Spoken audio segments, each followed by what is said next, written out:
Bonjour everyone, how are you all doing? I hope you all are safe and healthy.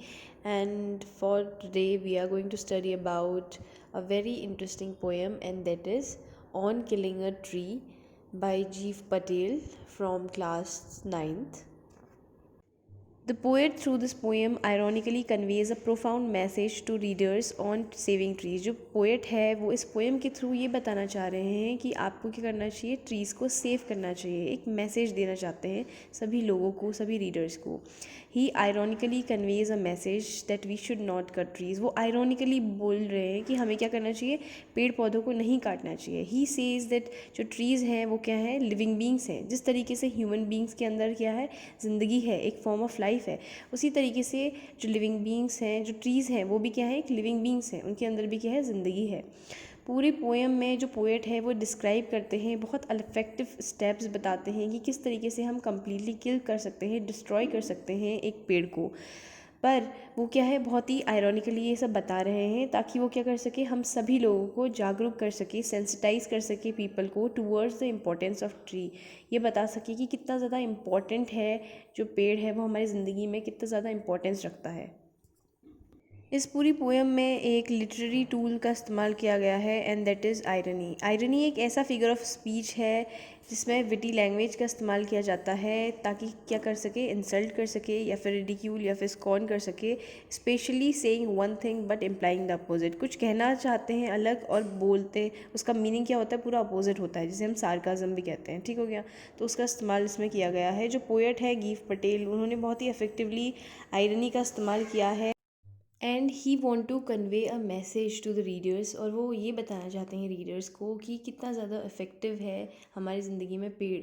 और वो किस तरीके से बता रहे हैं, बिल्कुल उसका अपोजिट बताकर कि पेड़ को आपको क्या करना चाहिए, कट करना चाहिए. So this is the introduction of the poem. So you can just have a look कि इसमें बताया गया है कि जो पोएट है वो ये बताना चाहते हैं, अपनी पोएम से एक मैसेज देना चाहते हैं रीडर्स को कि हमें क्या करना चाहिए, ट्रीज़ को सेव करना चाहिए. और वो ये सब किस तरीके से बताते हैं, आयरॉनिकली बताते हैं कि हमें क्या करना चाहिए, पेड़ों को नहीं कट करना चाहिए. और पूरी पोएम में ये बताते हैं कि किस तरीके से हमें एक पेड़ को काटना चाहिए. बट ये बहुत ही, इन्होंने किसका इस्तेमाल किया है, एक लिटरेरी टूल का इस्तेमाल किया गया है, दिस दैट इज़ आयरनी. पर असल में ये कहना कुछ उल्टा ही चाहते हैं. ये कहना चाहते हैं कि ये आपको पेड़ को कट नहीं करना चाहिए, आपको ट्रीज़ को बचाना चाहिए, क्योंकि ट्रीज़ में भी क्या है, ज़िंदगी है. जिस तरीके से इंसानों में ज़िंदगी है, जिस तरीके से अगर इंसानों को क्या लगता है, हल्का सा हमें कट लगता है तो हमें दर्द होती है, तो उसी तरीके से जो पेड़ है उसको भी क्या होती है, पेन, उसको भी पेन होता है, उसको भी पेन फील होता है. So poet want to sensitise and aware people through this poem, and you can also have a look on it. As I have told you before that इस poem में एक literary device का इस्तेमाल किया गया है, and that is irony. Irony जो है इसमें ये बताया जाता है कि बोलना कुछ और चाह रहे हैं और असल में होता कुछ और है उसका मतलब. जिसे इसमें पोएट क्या बताते हैं, poet suggest steps for completely killing destroying trees but imply something else. इस पूरी पोएम में पोएट बताते हैं कि किस तरीके से हम एक पेड़ को कम्प्लीटली डिस्ट्रॉय कर सकते हैं, पर वो कहना कुछ और चाहते हैं. बता तो आपको ये रहे हैं कि किस तरीके से डिस्ट्रॉय कर सकते हैं, पर आपको असल में क्या बताना चाह रहे हैं कि किस तरीके से आप सेव कर सकते हैं एक ट्री को. So you can have a look on it. इस पोएम के थ्रू पोएट ये भी बताना चाहता है कि जो ह्यूमन बीइंग हैं वो बहुत ज़्यादा सेल्फिश हैं, बिकॉज़ जो ह्यूमन बीइंग है सिर्फ अपने फ़ायदे के लिए जो फॉरेस्ट है उसको क्या कर रहे हैं, डिस्ट्रॉय कर रहे हैं, सिर्फ अपने सेटलमेंट के लिए, सिर्फ इंडस्ट्रीज़, खुद की इंडस्ट्रीज सेटअप करने के लिए जो हमारे फॉरेस्ट हैं उनको क्या कर रहे हैं, कट कर रहे हैं, डिफॉरेस्टेशन हो रहा है. So I think it's high time to stop it. And क्योंकि ग्लोबल वार्मिंग आपको पता ही है कितनी ज़्यादा गर्मी है, कि ठंडियों में कितना ज़्यादा ठंडा हो जाता है, तो it's just because of the human selfishness, and I think it has to stop. So let's begin the poem. It takes much time to kill a tree, not a simple jab of knife will do it.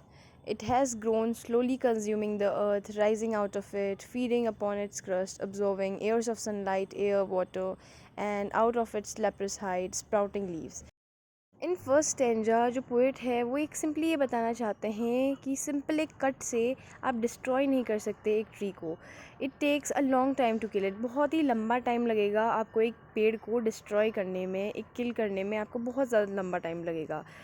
Not a simple jab of the knife will do it. It means that a sudden blow of the knife will do nothing to the tree, because छोटे से cut से एक इतना बड़ा सा tree, उसको आप harm नहीं कर सकते. अगर आप एक ट्री को नॉर्मल एक कट करेंगे नाइफ से तो उससे क्या होगा, उसको कुछ अफेक्ट नहीं होगा, because it has grown slowly consuming in the अर्थ. उसने क्या किया है, it has grown up strong, बहुत ज़्यादा वो स्ट्रॉन्ग बन गया है, क्योंकि उसने क्या किया है, बहुत सारे न्यूट्रिएंट्स कहाँ से कंज्यूम किए हैं, अर्थ से कंज्यूम किए हैं थ्रू सॉइल. जो सॉइल है उसमें न्यूट्रिएंट्स प्रेजेंट होते हैं, तो जो हमारा ट्री है उसने क्या किया है, बहुत सारे न्यूट्रिएंट्स लिए हैं सॉइल से, और वो क्या हुआ है, बहुत ज़्यादा स्ट्रॉन्ग बन चुका है अब. Rising out of it, feeding upon its crust, it means it grows up and rises from the crust of the अर्थ. वो क्या कर रहा है, वो बड़ा हो रहा है और बड़ा हो चुका है. और क्या हुआ है, उसने फीडिंग अपॉन इट्स क्रस्ट, मतलब वो कहाँ से राइज हुआ है, from the crust of the earth. जो क्रस्ट में coal the layers of the earth आपने पढ़ी होंगी. इट मीन्स जो ट्री है वो लेयर ऑफ द अर्थ से ग्रो हुआ है, और उसने क्या किया है, बहुत सालों से क्या किया है, एब्जॉर्व किया है सनलाइट को, एयर को एंड वाटर को. और अगर हम सिंपल वर्ड्स में बोले तो बहुत सारे उसने क्या न्यूट्रिएंट्स लिए हैं सॉइल से, ताकि वो क्या हो जाए, एक बहुत ही बड़ा ट्री बन सके. And from its discoloured and uneven bark the branches and leaves come out. Leprous hide means, leprous क्या है, एक डिजीज़ है जिसमें जैसे स्किन में हमारे वाइट पैचेस आ जाते हैं, उसी तरीके से जो ट्री है उसमें भी क्या है, अलग अलग पैचेस हैं, अलग अलग कलर्स हैं. कहीं पे ट्री क्या है, बहुत डार्क है, कहीं पे अनी हल्का है. तो ये क्या बता रहा है कि जो अनइवन बार्क है, उसकी ब्रांचेस हैं, उसकी लीव्स हैं, उससे जो पेड़ है वो बाहर को आया है. ठीक हो गया. ऐसे ही इस तरीके से ट्री क्या है, ग्रो हुआ है. So hack and chop, but this alone won't do it. Not so much pain will do it, the bleeding bark will heal. It means जो पोएट है ये बताना चाहता है सेकेंड स्टेंजा में कि जो कटिंग, अगर हम ट्री को हम क्या करेंगे, कट करेंगे बहुत ही रफली by striking heavy blows and chopping won't do anything. मतलब अगर आप ट्रीज़ को ऐसे बीच से कट करेंगे, या फिर आप करेंगे उसकी ब्रांचेस को कट कर देंगे, चॉप कर देंगे, तो इससे क्या होगा, एक जो इनॉर्मस ट्री है उसको कुछ नहीं होगा. It will not feel any pain, उसको कुछ दर्द नहीं होगा, क्योंकि वो क्या करेगा, जो उसकी ब्लीडिंग बार्क है, जो उसमें से क्या निकल रहा है, जो पेड़ से लिक्विड निकल रहा है, वो क्या कर लेगा, उसको हील कर देगा जल्दी से ही.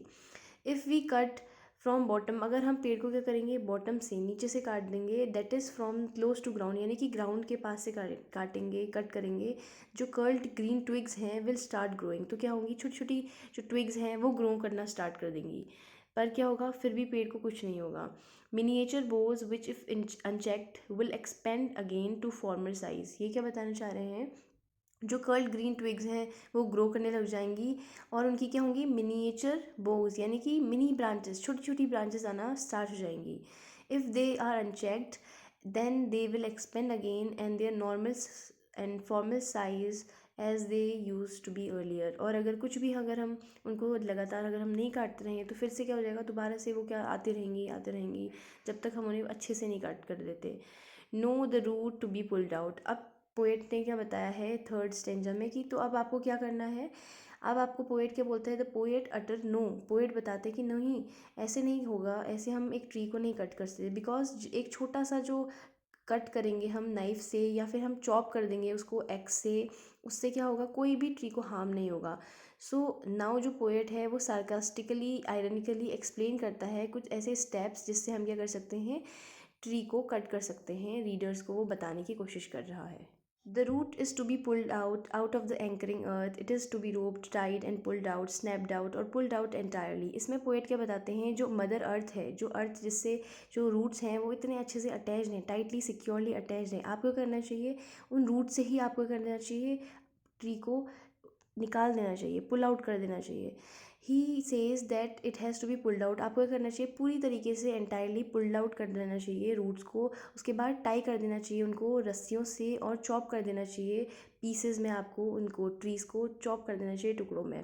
And once a tree separated, अगर ट्री को हम सेपरेट कर देंगे अर्थ से, अर्थ के केव यानी कि जो उसका घर है उससे उसको अलग कर देंगे, यानी कि व्हेन द सोर्स मतलब रूट्स की बात करी गई है, which is white and wet, जो क्या है बहुत सफ़ेद और जो गीले हैं, गीली सी है जो उसकी जो जड़ है, उससे मतलब रूट से यानी कि मदर अर्थ से ही निकाल देंगे.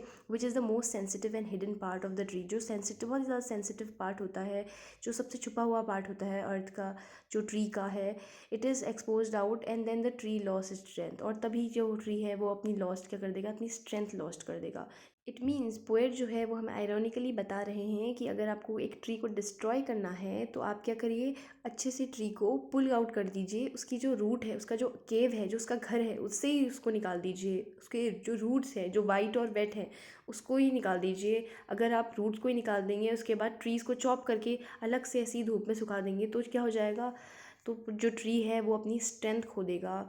और उसके बाद क्या होगा, then the matter of scorching and choking in sun and air browning and hardening. यानी कि जो लास्ट स्टेंजा है इसमें पोएट ये बताना चाहते हैं that once the tree has been uprooted, अगर ट्री को हम क्या करें, अप्रूट कर दें, उसको जड़ से ही निकाल दें, it gradually withers and ड्राइज up, वो धीरे धीरे क्या हो जाएगा, सूख जाएगा, धीरे धीरे क्या हो जाएगा, सूख जाएगा, बहुत वीक हो जाएगा, due to sun and wind, क्योंकि क्या है, सन भी है और हवा भी चलेगी, तो उससे क्या हो जाएगा, अच्छी तरीके से वो सूख जाएगा। It turns into brownish colour, browning यानी कि ब्राउनिश कलर आ जाएगा उसमें, वो बहुत ही हार्डनिंग यानी कि बहुत हार्ड हो जाएगा।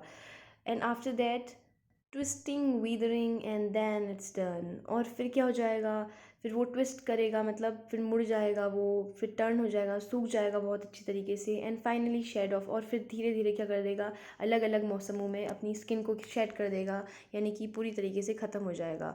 And then the process will be over, और जो ये प्रोसेस है, इतनी लंबी सी जो प्रोसेस है एक ट्री को किल करने की, वो ख़त्म हो जाएगी। और अब जब पेड़ अच्छी तरीके से ख़त्म हो जाएगा तो कुछ भी नहीं बचेगा।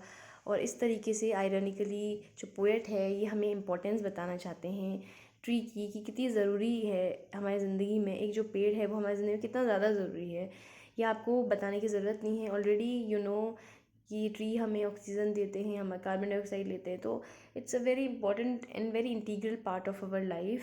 इन शॉर्ट अगर हम बात करें कंक्लूज़न की, तो वी कैन से दैट जो पोएट है गीव पटेल, वो डिस्क्राइब करना चाहते हैं क्रूएलिटी मैन की, वो ये बताना चाहते हैं जो इंसान है वो क्या करता है, किल करता है, डिस्ट्रॉय करता है पेड़ों को, और ये कन्वे करना चाहते हैं, एक मैसेज कन्वे करना चाहते हैं कि जो ट्री है वो बहुत ही इंपॉर्टेंट पार्ट है हमारी ज़िंदगी का। जिस तरीके से ह्यूमन बींग्स में ज़िंदगी है उसी तरीके से ट्रीज़ में भी ज़िंदगी होती है। So we should not cut them, तो हमें कभी भी ट्रीज़ को कट नहीं करना चाहिए। कभी भी हम फ्लावर को प्लक कर दें तो हमें फ्लावर नहीं प्लक करना चाहिए, at least try consciously to do, अपने थोड़े से एफर्ट्स करिए। Thus, he sympathized with the tree and nature in general as it is being destroyed day by day। और वो क्या बताते हैं, वो सिंपथाइज़ कर रहे हैं अपने ट्री, अपने नेचर के साथ, जो हमारा इन्वायरमेंट है उसके साथ सिंपथी दिखा रहे हैं, क्योंकि वो क्या कर रहे हैं, धीरे धीरे क्या हो रहा है, जो इंसान है, जो सेल्फिश इंसान है, वो अपने फ़ायदे के लिए, अपनी ज़रूरतों को पूरे करने के लिए डे बाई डे क्या कर रहा है, डिस्ट्रॉय कर रहा है हमारे ट्रीज़ को। सो आई होप आपको एक बहुत अच्छा मैसेज मिल रहा है इस पोएम के थ्रू। इस this poem is such a good poem and such a sensitive poem. अगर आप थोड़ी सी सेंसिटाइज होकर, थोड़ा सा इमोशनली होकर देखेंगे तो आपको समझ आएगा कि ट्री जो है, जो हमारे चारों ओर पेड़ पौधे हैं, इनमें भी ज़िंदगी है। जिस तरीके से इंसानों में दर्द होता है, इंसानों को फ़ील होता है, उस तरीके से जो ट्रीज़ हैं उनको भी फ़ील होता है। आपको थोड़ा सा समझने की ज़रूरत है। एक आपके छोटे छोटे कदम ही कुछ बड़ा ज़िंदगी में कर सकते हैं। आपके एक छोटे कदम बहुत ज़्यादा इम्पोर्टेंट है, बिकॉज़ शुरुआत आपसे ही होगी।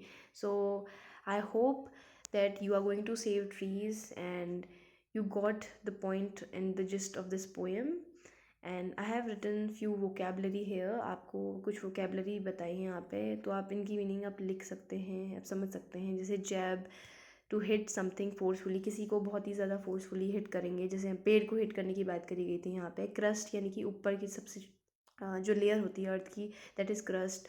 एब्जॉर्ब करना यानी कि to take something in slowly, कुछ अपने अंदर लेना, सोखना मतलब। कंज्यूमिंग करना यूजिंग फ्यूल और एनर्जी, यानी कि कंज्यूम क्या कर रहा था इसमें, ट्री जो है कंज्यूम कर रहा था सॉइल को।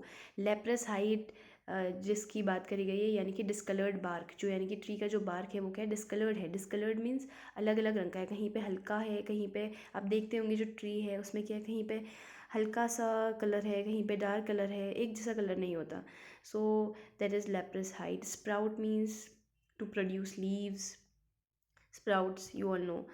हैक, हैक की बात करी गई है, यानी कि कट रफली बाय स्ट्राइकिंग हैविली, यानी कि आप हैक करो, चॉप करो ट्री को, यानी कि उसको पीसेज में काट दो। चॉप मीन्स पीसेज में काटना, एंड हैक मीन्स आप बहुत ही ज़ोर से अगर आप क्या करेंगे, ट्री को कट करेंगे, तो उसकी बात करी गई है। Bleed you know, heal to become well again, फिर से ठीक हो जाता है, जो ट्री है फिर से ठीक हो जाता है अगर आप कट और चॉप भी करते हैं तो।